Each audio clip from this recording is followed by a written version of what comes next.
You everybody, welcome back again with me in Anime no Hakuba. And now today gue mau ngebahas salah satu anime yang paling diantisipasi musim ini, yakni The Beginning After the End. Namun sebelum masuk ke pembahasannya, gue mau kasih spoiler warning terlebih dahulu buat teman-teman yang gak suka terkena spoiler. Jadi silakan nonton dulu, setelah itu kalian bisa kembali ke sini dan dengerin pembahasan gue. Kalau sudah, kita langsung masuk aja ke pembahasannya. Let's go.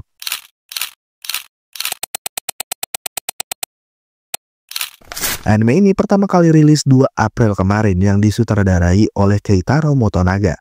The Beginning After the End sendiri pada awalnya merupakan web novel asal Amerika yang ditulis oleh Brandon Lee aka Turtle Me, yang kemudian novelnya ini diadaptasi menjadi serial webtoon yang diilustrasikan oleh Fuyuki 23 yang merupakan seniman asal Indonesia, yakni Duta Purnama. Series ini juga akhirnya dilirik oleh banyak orang, kemudian diadaptasi menjadi anime oleh A-Cat Studio. Disulisuarakan oleh Natsumi Fujiwara sebagai Arthur Lewins, Mokoti Furukawa sebagai King Gray, Maeda Reina sebagai Alice Lewins, dan Yamato Kinzawa sebagai Reynolds Lewins. Anime ini bercerita tentang King Gray, seorang raja terkuat yang terlahir kembali setelah kematiannya, yang dalam episode ini penyebab kematiannya itu masih menjadi sebuah misteri. Namun yang jelas, dia terlahir kembali sebagai Arthur Lewins di dunia yang berbeda, di mana dalam dunia barunya ini sihir menjadi hal yang eksis dan dapat diakses oleh sebagian orang. Berbekal pengalamannya selama bertahun-tahun sebagai seorang petarung dan seorang conqueror atau penakluk, Arthur tahu betul kalau pengetahuannya akan dunianya ini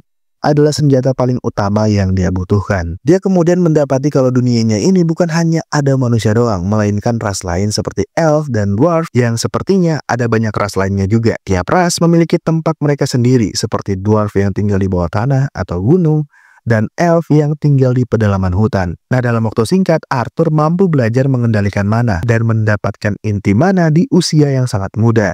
Sesuatu yang sangat dibutuhkan untuk mengakses kekuatan sihir. Terdengar familiar bukan? Beberapa dari kalian pasti langsung sadar kalau plot awalnya ini bukan hanya mirip dengan anime Isekai Reincarnation lainnya, tapi lebih spesifik lagi, plotnya ini sangat mirip dengan Mushoku Tensei. Namun tentu saja sifat dua karakter utamanya sangat bertolak belakang, di mana Rudeus terkenal dengan sifat cabulnya karena di kehidupan sebelumnya dia merupakan orang biasa atau bahkan bisa dikatakan sebagai pecundang. Sedangkan Arthur merupakan seorang petarung dan seorang penakluk, yang mana hal ini membuatnya menjadi karakter yang lebih bijaksana dan lebih serius. Gak banyak hal yang bisa dibahas di episode 1 ini karena tidak banyak hal yang terjadi dan kita hanya mengikuti Arthur yang berusaha mempelajari dunia barunya. Untuk art style-nya sendiri menurut gua oke-oke aja, jelas banget mereka sangat berpatokan pada art style dari webtoonnya. Lalu untuk animation gak banyak yang bisa dibahas, tapi menurutku sendiri animationnya rada kaku. Sebagai anime dengan judul yang begitu besar dan begitu terkenal, wajar para penonton mengharapkan kualitas animasi yang jauh lebih baik lagi. Apalagi pasti akan ada banyak para penonton yang membandingkan kualitas produksi anime ini dengan Mushoku Tensei atau bahkan dengan Solo Leveling. Dan kita tahu sendiri, Mushoku Tensei dari art dan animationnya itu bagus banget, apalagi sinematografinya yang cakep banget menurut gua. Ini bakal jadi PR untuk pihak produksi karena ekspektasi dari series ini akan sangat besar sekali.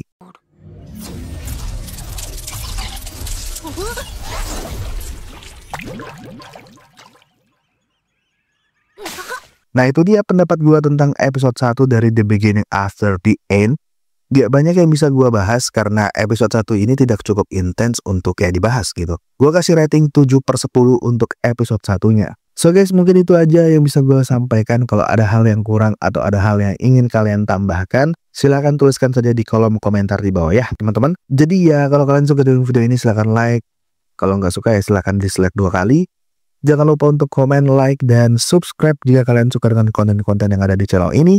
Terima kasih buat kalian yang sudah menonton. Sampai berjumpa di video-video berikutnya. See you on the next time guys. Dadah.